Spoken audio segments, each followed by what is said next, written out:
Good afternoon and welcome to our webinar. I'm Diana Maier and I have Beth Arnese with me. And I'll introduce us in a second, but first I wanted to introduce our webinar and go over some housekeeping items. This is Terminating Employees in California, and there is CLE credit for this webinar.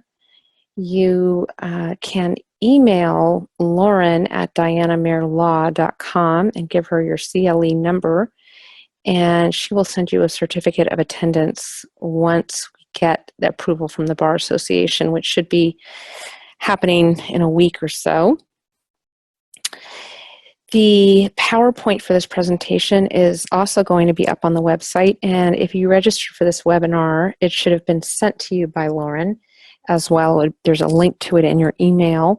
If you would like the PowerPoint and you'd like to have it not in SlideShare as it will be displayed on the website, you can again email Lauren at Diana Maier Law, who is our paralegal, and she'll send it on to you. As questions come up, just feel free to fill out the chat bar and send it on through, and we will answer those as they come up and take some more questions at the end as well. So here we go. So again, I'm Diana Maier, and I graduated from law school at Stanford in 1998, so it's actually been more than 18 years that I've been practicing law. I was a public defender originally, and then I got into employment law, plaintiff side employment law right out of criminal defense work, and I did that for a few years and then decided that I really wanted to do preventative employment law, and I got into more defense side work, and I've been doing that ever since. I also have an expertise in privacy law, and I'm certified by the International Association of Privacy Professionals in both U.S. privacy law and European Union privacy law. And finally, I do quite a bit of investigations in both Spanish and English because I'm bilingual. And the lovely Beth Arnese received her JD from UCLA Law School in 2005. So she's been practicing for over 10 years. And she worked primarily at a large firm for many years and then joined the public sector and recently came to me in January of 2016. She specializes in litigation, and she also has expertise in employment and privacy law. Beth also conducts workplace investigations. So how much notice is required before termination? Well, most of you know that California is an at-will state, meaning that the employer or the employee can terminate the employment relationship at any time with or without cause. So sometimes it's said that employers can terminate for any reason or no reason, just not an illegal reason. Of course, employers always do have a reason for terminating, but we'll get into that later on. So the thing that you want to think about in terms of notice in an at-will state is just, have you elected to give notice even so? So your employment contract or your offer letter, which essentially is like an employment contract, might specify an amount of notice that will be provided to the employee. And then in that case, you formed a contractual obligation to give a certain amount of notice. So it is a good idea to do a few things before you terminate, such as reviewing the original offer letter and seeing, besides notice, are there other promises that you've made, and to make sure that you follow those promises.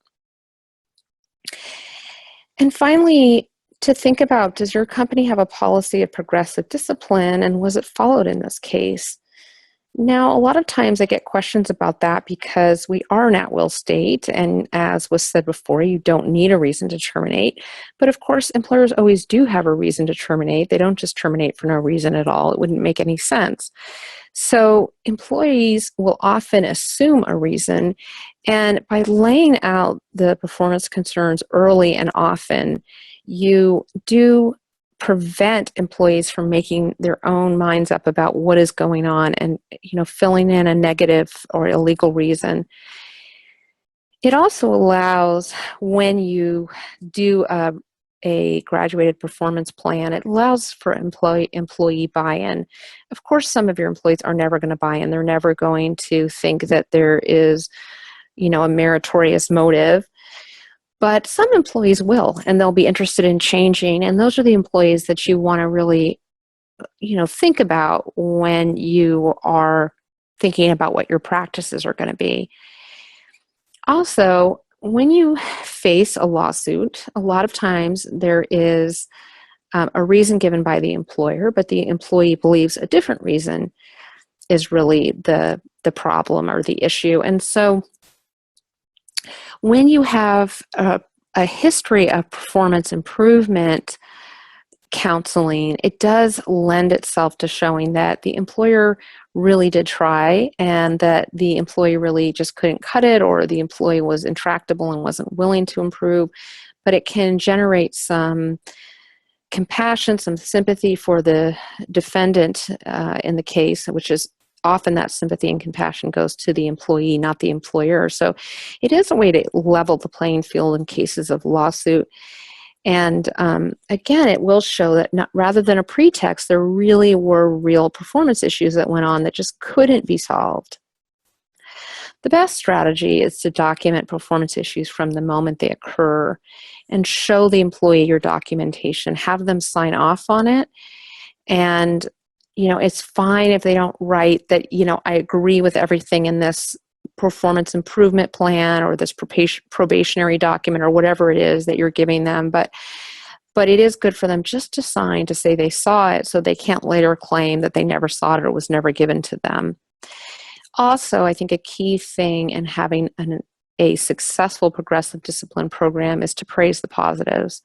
If you're only ever handing out negative feedback, then an employee stops taking it seriously. But if you're also giving positive feedback, when you start giving that negative feedback, of course, it really lands. So that's another thing to think about. Finally, employees can and do change. And I've seen a couple of situations, not that many, but I certainly have seen a few where a termination really didn't end up being necessary. Maybe the PIP was implemented, in fact, just to prepare for termination, but the employer went into it with a good faith attempt to make things better, and the employee really worked hard and got themselves back on track. So that could obviously alleviate the need to ever terminate, and that's always something that you want to try and do whenever possible. I have a question here about, is this information different for public employees with civil service protections? And yes, it definitely is different. Of course, it's going to depend and vary greatly depending on what that situation is. But if you have some kind of a civil service protection, obviously you're going to have to go through a whole additional process to terminate, and you're going to have to go through a different process. And I think that is maybe a topic for another day, but suffice it to say that yes, it's a good point that even though we're an at-will state, when we are dealing with civil service protections, there is a higher standard required, and generally you're going to need to show cause when you terminate someone. Finally, some additional things to think about are making sure that you apply your procedures and policies consistently. Again, this is not legally required. For example, just like progressive discipline isn't legally required, but doing the same thing for all your employees is going to make you subject to a lot less allegations of discrimination. I do think it's important to keep the termination confidential and telling those only who need to know. Of course, it's fine to decide with the employee what you're going to tell the company about why they left, but in terms of the real reasons that you terminated someone, if they're not flattering to the employee, I think it's important to only let the employee know, and the one or two people that really need to know that. And the reason for that is because there's been a huge uptick in defamation lawsuits in California. And while the truth is a defense to defamation, so I'm not saying these suits would be, successful, it's just a pain. It's so much time and money and energy to have to defend a lawsuit. And sometimes if somebody gets the advice that they're not entitled to any employment law reparations, they may go after the defamation part of it. So just keeping that termination, the real reasons for it, under wraps. And that, I think, too, is also a way to respect the privacy of the person being terminated. Again, agreeing with them on what you're going to say so you have a united front, and being really careful what you say to the more general public about it is really important. And now Beth is going to talk about the required forms and notices when you terminate someone. Great. So I'm sure most of you realize that there are several required forms and notices that you need to provide to an employee upon termination. And today I'm going to kind of break them down into two categories. The first I'll talk about are forms that are required under federal law.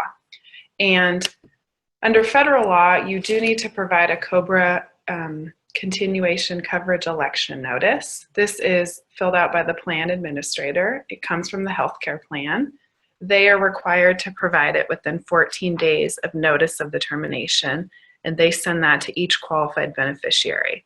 So the bottom line here for employers is that they must notify the plan right away so that those forms can go out in a timely manner.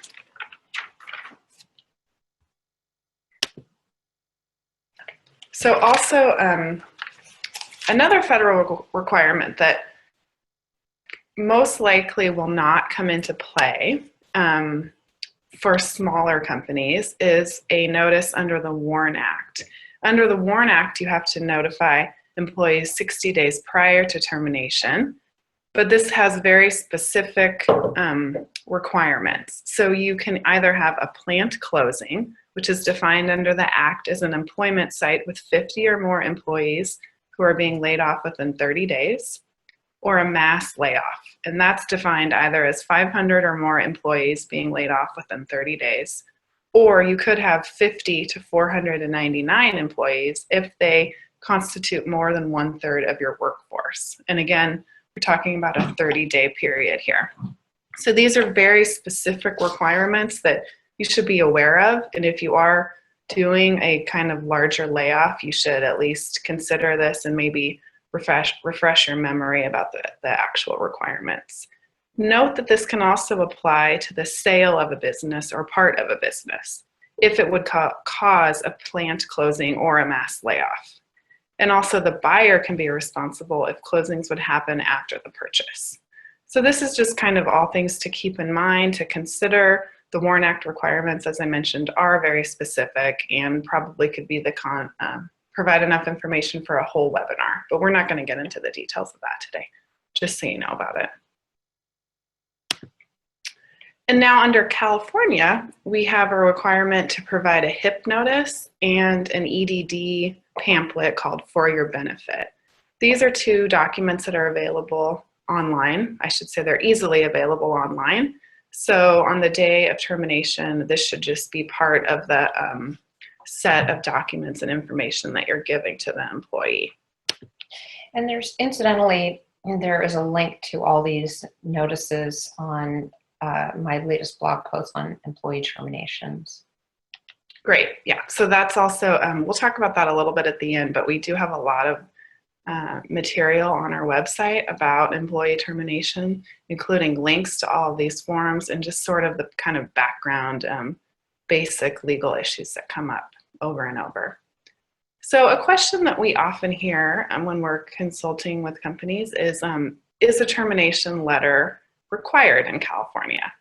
And you do have to provide something called a notice to employee as to change in relationship form. It has very basic information that you're providing to the employee, and it sets forth really the minimum amount of information that you're required to provide. You, as the employer, are always able to provide more information if you choose to do that.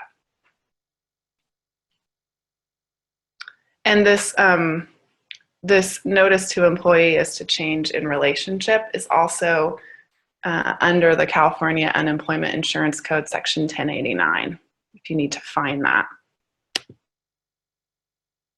And then finally, under California law, Cal-COBRA may apply if you're a small company. It applies to companies that have between 2 and 19 employees, and also it applies when employees have exhausted COBRA, their federal COBRA benefits.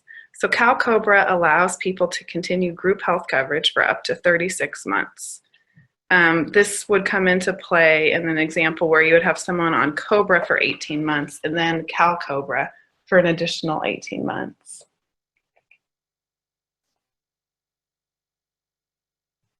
So we have a question about, I believe it's about the last slide, the notice to employee as to change in relationship and whether that's required for businesses less than 50 employees. And Diana and I are pretty confident that that does apply to businesses with less than 50 employees. You know what, I'll look it up right now so we're sure.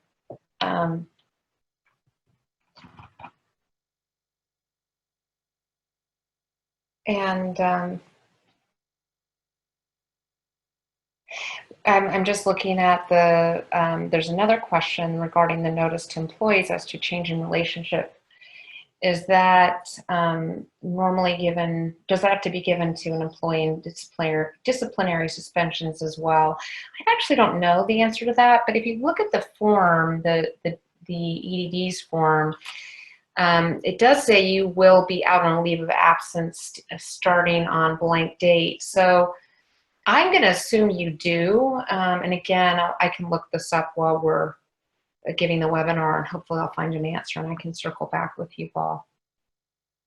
But I think just generally any kind of significant change in your employment status, you need to give a notice. Yeah, is that your understanding, Beth? I'd agree with that, absolutely. Okay, now we'll just return to, okay, so Cal-COBRA. One final note on this slide on Cal-COBRA is just that carriers handle Cal-COBRA differently. So if you're terminating an employee, you should just determine what your requirements are vis-a-vis your carrier. You may have to notify them by mail or fax, or they may have some specific timing or whatnot, and just make sure that you're complying with all of that. Okay, final wages. This is a really important part about termination, and the reason it's important is because there are fairly significant penalties if you fail to properly pay final wages on time when you're required to under California law. And basically the law is that employers have to have the entire paycheck ready to go at the moment of termination, which includes unused vacation, as that is considered a wage in California. If the employee quits and you're not dealing with the termination, then you have 72 hours to provide a final paycheck. And even if they storm out, you still have to send it to them within 72 hours. And as I mentioned, failure to pay the final paycheck at the time of termination will result in hefty fines, many times the amount owed. So when you're terminating someone and when you're trying to kind of calculate their final wages so you can have that final paycheck prepared, there are some things to consider. If you have someone who could earn commissions, you have to pay commissions on the date of discharge for all commissions that have been earned. And this can be somewhat complicated depending on how your company defines when a commission is earned. So, for example, your company may have a policy that when a payment is received, it is earned. And you would basically have to figure out if the payment had been received, if the commission had been earned, and then if it had, you need to make sure that you're including that payment in the final paycheck. So on the other hand, if a commission has not yet been earned, you have to pay that immediately upon satisfaction of the condition precedent. So that's a very kind of fancy way of saying, using our example, once the customer does make the payment, then at that point the commission would be earned and the employer has the obligation to pay that immediately. One other item that needs to be included in your final wages is non-discretionary bonuses or profit sharing agreements. And again, obviously this is not going to apply to every employee who's being terminated, but it's just something that you need to be aware of so that you can determine whether there are any non-discretionary bonuses or profit sharing agreements that would apply in your case. Finally, just in terms of the logistics of paying the final wages, can you do that by direct deposit? And under California law, direct deposits are allowed with written authorization, but at the time of termination, that authorization immediately terminates. At the time of termination or when someone quits. So you could either get their agreement again for a direct deposit, it would have to be a new agreement, or you could just pay them with a physical hard copy check. But the same rules about timing apply.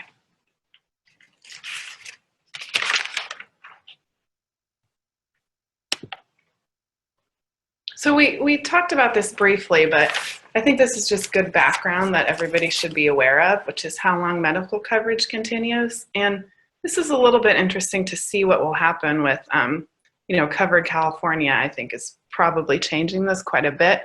But you should be aware that under COBRA, group coverage can continue for 18 months.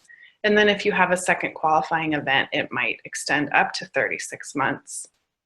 Either you may have something like a divorce or a death of an employee, which would extend the coverage, or Cal-COBRA might come into play, extending it up to 36 months. Unemployment insurance. Another big issue in terminations that everybody should know something about. So if you have a former employee who files for unemployment insurance, then the next step is that you will receive from EDD a form called Notice of Unemployment Claim Filed. And as the employer, you have 10 days to contest that in writing.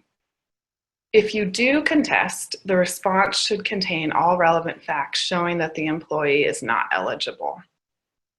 And I think most people have an understanding that the employer's rates go up if the former employee does end up taking unemployment insurance. However, there are certain circumstances under which a former employee is not eligible for unemployment insurance. And one of the big ones is termination for misconduct. This is a pretty high standard, and it has a very specific legal definition. So you have to have an employee who owed a material duty to an employer. There was a substantial breach of that duty. The breach showed a wanton or willful disregard of the employer, and the breach tended to harm the employer's business interests. So examples of someone being terminated for misconduct include someone who's terminated for violation of a reasonable employer rule, someone with deliberate and continued insubordination, or repeated tardiness or work absences. Things that would not be considered misconduct are poor job performance or personality issues. And then also just note that if you have an employee who's voluntarily quitting without good cause, that person will be ineligible for unemployment.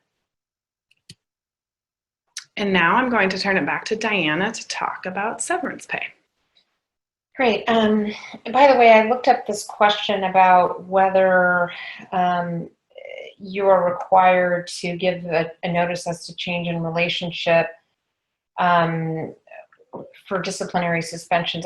There's really no clear answer to me. I mean, the EDD is really its own universe, and so it's really, I think the only way to know for sure, I mean, I did some perusing, but I think the only way to know for sure is to ask them. But I'm going to say, given what the form says, that it's not a bad idea. I mean, there's no harm in doing it. And for that matter, I mean, none of these things, I've never, for example, had a client, I know a lot of my clients don't give a notice as to change in relationship, and I've never seen them actually be assessed, monetary penalties, but they certainly could be. And so, this is just really an abundance of caution, knowing what California law requires. But I would say it'd be a good idea, but technically everything I saw online said you give it when someone is laid off or terminated. But I just don't see what the harm would be, so I think it's a good idea to give it. So getting into severance pay here, California does not require severance pay, but I think that there are a lot of good reasons for giving severance pay. And of course, good minds differ on this. One of the places where I work, I'm essentially their outsourced in-house counsel for employment law. Is the head of HR there feels really strongly that we do not have a policy of giving severance and getting a release from employees, because the employer is a very good employer, and she feels that it gives ideas to people about, you know, there's language in there about consulting with an attorney, and, you know, that people then go to an attorney, and, you know, just that it creates an incentive essentially for an employee to start down this road of really analyzing their termination. You know, and I think that's a completely valid perspective. I don't think, in my opinion, California employees are quite savvy. And if anything, I think they have an overstated sense of what's against the law. And so my feeling is people know to go talk to attorneys anyway. And because it's such a inexpensive way of buying yourself a little peace of mind, and it's also a nice thing to do for the employee. I am a fan of giving severance in exchange for getting a release of claims. So the nice thing about offering severance is that you can avoid any potential disputes, and even meritless claims, of course, can be quite expensive for the employer. And obviously it can make a layoff or a termination more bearable. In exchange, again, I really advocate that you not give a severance payment without asking for a release in exchange. So, of course, it means you'll have to pay out some additional monies, but most employers tend to do that anyway. So a lot of times it's just changing the practice so that instead of just giving 2 weeks, you give 2 weeks and you ask for a release. Or maybe you give a slightly, an additional week or a little bit more time and you ask for the release. So this is going to get into a little bit of the finer points of drafting severance agreements. So those of you who haven't done them, this may not make a lot of sense to you, but I thought we would just briefly touch on this. If you have an employee who's over 40, the most important thing to know is that there's special requirements for a severance agreement. So you probably want to think about having an attorney look at it, or looking this up and just making sure you got it right. There is the Age Discrimination in Employment Act, and that applies to all employees federally, nationwide, who are over 40. So believe it or not, that is the age of, I guess after 40, you're just old. That is when there are age protections. And the language in the agreement has to specifically say that the employee has 21 days to consider the agreement before signing. So that period of time can be waived. The employee can look at it and decide that they don't care, they want to sign it on the spot, they don't think anything wrong happened, and they want to sign then and there. That's fine. There is another 7 days, though, that cannot be waived. That is a revocation period. So even after the employee signs it, they then have 7 days to inform you that they completely reverse what they signed and they're not interested. So you got to wait until that period of time passes before you pay out the severance as well, or you're looking at basically paying out severance and not getting anything in exchange. The other thing that your agreement should say is it should recommend that they consult with an attorney prior to executing the agreement. And I think it's actually a really good idea to have in your agreements generally, because then you're not risking somebody coming back later and saying, well, I really didn't understand this, and I signed it, at the time of termination when I was really a wreck, and so on and so forth. So I don't think it's a bad thing to put in there. And I do think it actually, in some ways, can be a comfort to the employee. They can figure that if you're advising them to go to an attorney, there's probably not anything in there that is really that worrisome to them. So I think it's a good idea on a lot of levels. So if you have a group layoff with employees over 40, so say you've got a program set up where, employees there's a program in place where they get a certain amount of severance in exchange for them signing a release, and you have a group of employees who are laid off, then they have 45 days. So that 21-day period basically doubles, and they've got 45 days to consider the waiver, consider the agreement before they sign it. but, consider their waiver of rights or the release to claims.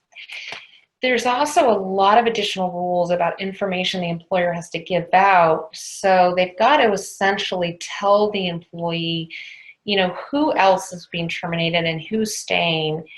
And essentially they've got to allow the employee to take a look at the numbers and see if there's anything fishy going on. If everybody else who's being terminated, say, is over 40 and everyone who's staying on is younger than 40, that might be a concern.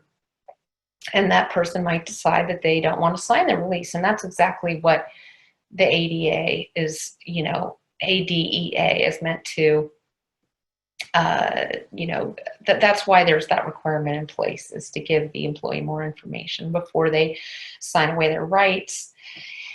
And here we've got a link to the release and guidance about this. So this is, again, if you want a refresher before you're doing a release, this is a good way to look for it.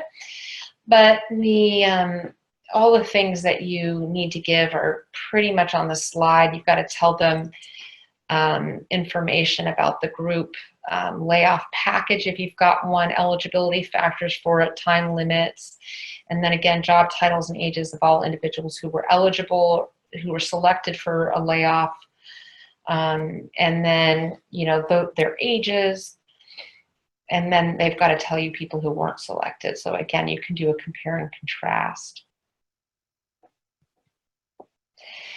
So are there things that should be excluded from a severance agreement? Yes, there are. And employees can't waive their right, for example, to file a charge with the EEOC, DFEH, or another administrative agency that's basically involved in enforcing employee rights. So the EDD would be another one. The reason I think behind that is California has decided there's a compelling public interest in making sure that employees enforce their own civil rights. And basically, when people don't go to the EEOC or DFEH, even when they think some huge injustice has occurred, just because they've signed a waiver, that's considered not good for public policy. So that cannot be limited. However, you can limit. At least there's been no direct cases saying that you can't do this. And what I do for my clients is I put something in there saying that the employee waives the right to get any financial compensation as a result of filing those charges. And to me, that separates out those who really believe they've had a serious wrongdoing to those employees who aren't sure but figure that might be a way of getting additional money that they may desperately need. And, it separates those that are highly motivated to file, from those that are really hoping to get money. And then, of course, if the employer has done nothing wrong, they don't have a lot to worry about. There will be an investigation, and then the investigation will likely find no liability, or no wrongdoing. And there's no financial consequences, at least on the part of paying the employee. The agreement also cannot limit the employee's right to testify, assist, or participate in an investigation conducted by one of those administrative agencies that we were talking about. And any provision in the waiver that attempts to waive these rights is invalid and unenforceable. And this is one of the reasons that you often see in contracts and severance agreements in particular, those provisions that say if any provision here is found unenforceable, the rest of it can still be enforced. So that is basically saying that, if, for example, you mistakenly put this in, then just that part would be invalidated, but you wouldn't have the whole contract be invalidated. And that is one reason to have a severability clause in your agreements. You also cannot include workers' compensation claims. Those have to be generally handled by a specialist, a workers' comp attorney, and that person is a specialist and usually knowing the Workers' Compensation Appeals Board, and the Workers' Compensation Appeals Board has to sign off on it. So generally you're not going to release a workers' compensation claim. You also cannot release, finally, claims for wages that are undisputedly owed. So for example, if somebody says that they are non-exempt and you've been classifying them as exempt, and there's really a good faith dispute about it, that is something that could be released. But you cannot, for example, not pay an employee. Say you're a startup that had liquidity issues and you just haven't paid your employees for several weeks or months or maybe, years. You cannot then have a release that says that you're going to pay them, $10,000 and we're all good. The release can certainly say that, and you can pay them the money, but they could easily go to the DFEH later, and the DFEH could say that's invalid. And you're probably not going to have a lot of ground to stand on. So you can't have people sign away their rights to wages. And again, this just kind of highlights the way that these wage and hour claims tend to be really strict liability offenses that, are really, they stand on their own and they have special rules around them. So what's the timing for lawsuits? Well, in California, employees generally have a year from the date the discriminatory act happened. So, for example, if the allegation is wrongful termination, that's pretty obvious. You're going to have a year from the date of the termination to file with FEHA, for example, to file with the DFEH, and to allege a violation of FEHA.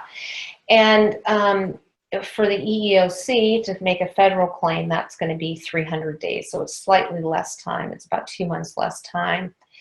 But the tricky thing here for the employee, and a good thing for an employer to understand, is that if you're not dealing with a wrongful termination, say you're dealing with a sexual harassment claim, the claim is going to only be a year from the last act. So if there was sexual harassment alleged, but that happened 2 years ago, and then the employee is terminated, in year 2, that allegation is going to be time barred. They cannot bring a claim. So you want to look at when the acts occurred and make sure that if they were part of an ongoing practice, that at least the last act occurred within the last year. Once the administrative agency issues a right to sue letter, and that's generally done pretty quickly, a few weeks, and you have to generally request that. You let them know, do you want an investigation or do you want a right to sue? A right to sue is basically just saying, I'm ticking off this box, I've passed this administrative hurdle, I want you to allow me to bring a private lawsuit now. And then the employee has a year from the date on the right to sue letter to file a lawsuit. That is to, file a complaint in Superior Court. So a couple of last tips about termination before we start to, get into winding down this presentation is, really, I am a big advocate for telling your employee why you're terminating her. It should hopefully, if you've done the things, if you've let the employee know that there are problems with her performance and you've been really specific and you've been telling her all along and you've put her on a PIP, this is not going to be a surprise. You're not going to have to articulate all the reasons. But if it is a surprise, all the more reason that you want to tell the employee why you're terminating her. Because, and I have to say, I want to acknowledge here that I hear a lot of employment lawyers not giving this advice. But I really think that employees make up in their mind kind of the worst case scenario in terms of why they're being terminated, unless they're told why. And when you don't tell them why, they think that's really fishy and they make up a reason. So I think it's really important for them to understand, even if it feels harsh at the time, for them to understand that, there are real issues with your performance, and particularly to point, if you haven't been doing progressive discipline, to point to past instances where you did give them warnings about those issues, even if you didn't do it in kind of a formal process. I do recommend a severance and release if you have a potentially litigious plaintiff, and I think it's never a bad idea to do it in all cases, just to know that you have peace of mind. You have a release and the employee is not going to bring something against you, even if it's a meritless claim. this next recommendation gets into a little bit my privacy expertise, but I do think one really important thing is to have a policy in your handbook or have a separate sign off somewhere where the employee says that anything they do with company hardware, software, or on company time is the property of the employer. So if the employee leaves and you need to get access to their files, but you go to the hard drive on their computer and it's not there, chances are some key files were emailed to people. And you want to be really clear with the employee that anything that they do on company time or with, on the company server, with company email account, or even on their private account, but done, on company time or with company hardware, is the property of the employer. You want to cast a wide net, which basically tells them that they don't have expectation of privacy in those things, so that if you need those things either for just expediency, practical reasons, or you need it for a lawsuit, then you have easy access to it. Finally, be aware that even after termination, an employee is entitled to her personnel files or his personnel files. And this is a good rule of thumb to think about, is putting in the personnel file anything you'd be comfortable with a jury seeing. So of course you're going to have in there, just standard paperwork that they sign, things like that. But also that's a good place to put, discipline issue notices and emails, even maybe about the employee's performance. But exercising some discretion as you go, this is a really important point, as you go, exercising some discretion about what you put in there, maybe not putting everything in there if you think some of it is not things that you necessarily would want to turn over. But you can't do that later on when you fear a lawsuit or you're in the middle of a lawsuit. You want to do it again as you go, and you want to have kind of the same rule of thumb for all employee files. But again, just keeping in mind that what you put in there can be turned over to the employee, and it's not a bad thing to remind the employee of what their disciplinary issues were. But anything that goes in there that could be problematic for the employer, you really want to exercise caution around. And now I'm going to turn it over to Beth to do the final wrap up. So on this slide, we've just listed some resources that we think are really helpful, and we've also included links. So if you have the slides, you can directly go right to the website.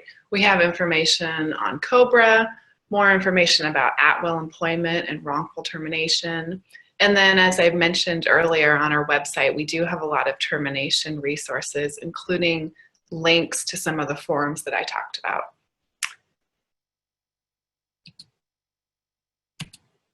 And then finally, we've listed our contact information here.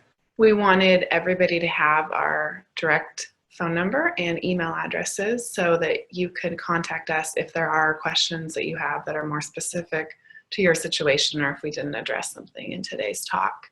Also, as a reminder, if you are an attorney seeking CLE credit, go ahead and email your bar number to Lauren at that email address listed there, and then Lauren will send you back your certificate as soon as we have approval from the bar.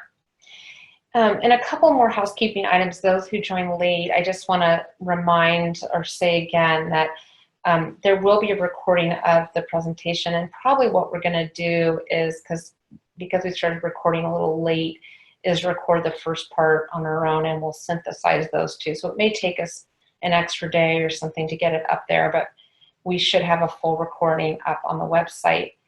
And finally, and I saw another question come through, and we'll answer that. And please, this is a great time to jump in because we do have some time. I anticipate we'll still probably end a little early, but this is a great time to jump in and send your questions to us via chat.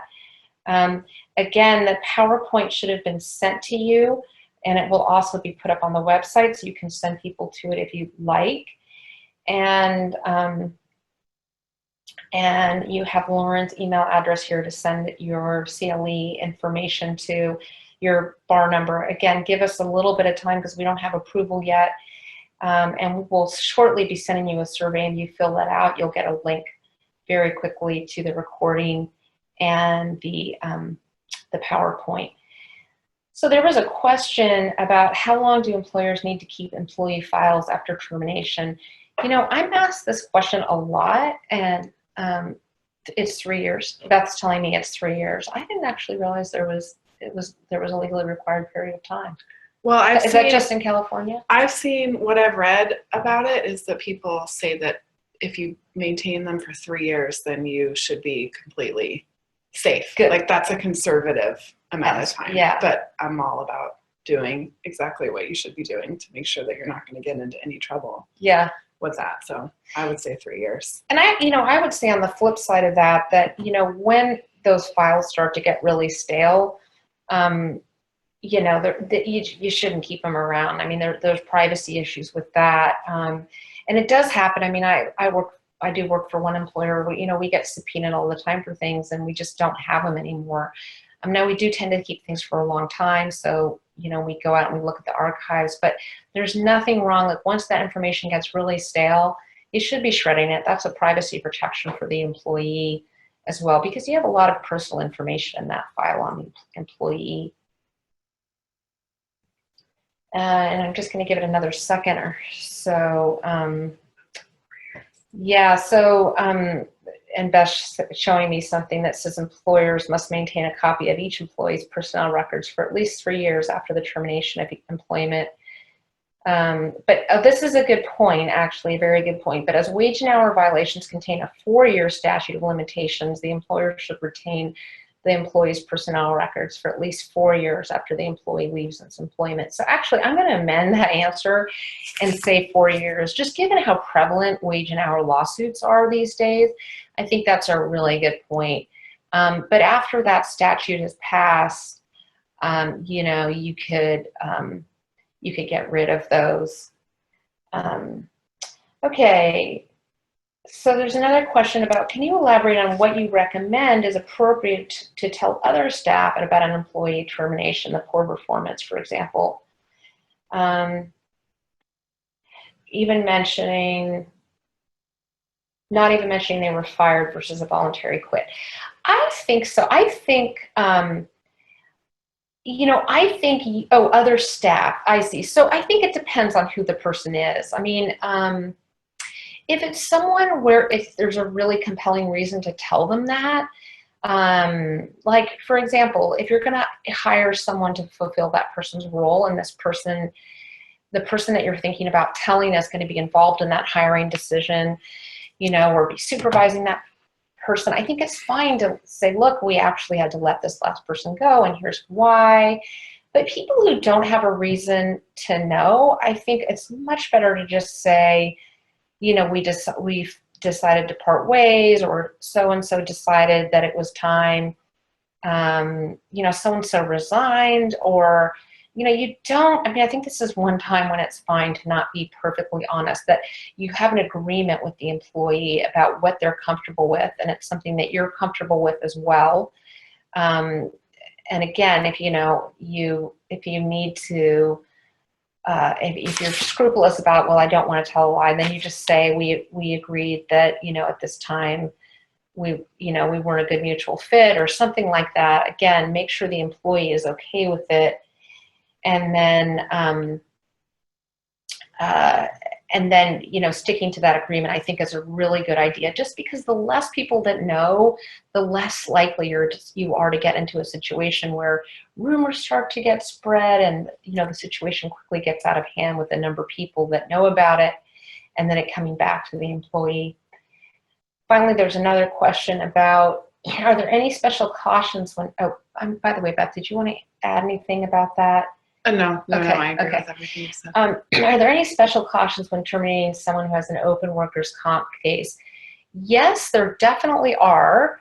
And I'm not a workers' comp attorney, but I'll tell you my experience kind of co-advising on cases when there is a workers' comp claim, where I worked with a workers' comp attorney and I've handled the employment. So there is a cause of action. It's a 132A labor code violation that says that you terminate someone as retaliation for bringing a workers' compensation claim. The idea being that workers' compensation claims cost money to the employer. The insurance is going to going to go up. If nothing else, maybe there's a deductible. And so the employer retaliates by terminating. So you want to exercise a lot of caution about terminating somebody when they've got an open workers' compensation case. I'm not saying you never do it, but I do think you need to have pretty compelling reason to do it, because you need to be aware that those cases happen. And I would say that that would be a great time to consult a workers' compensation attorney.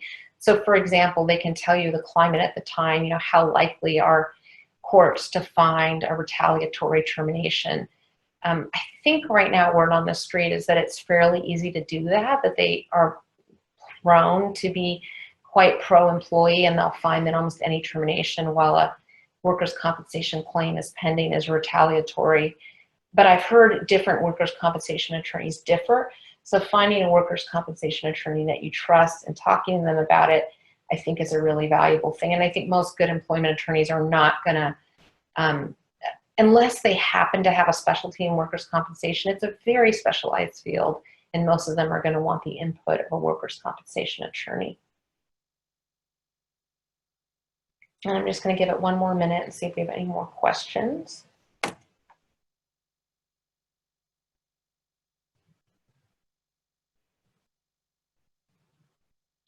Okay, so seeing no further questions, we are going to bid you adieu. And again, feel free to reach out to either myself, Beth, or to Lauren. Lauren is a paralegal as well. And thank you so much for joining us today. And we will have the materials out shortly. And have a great day.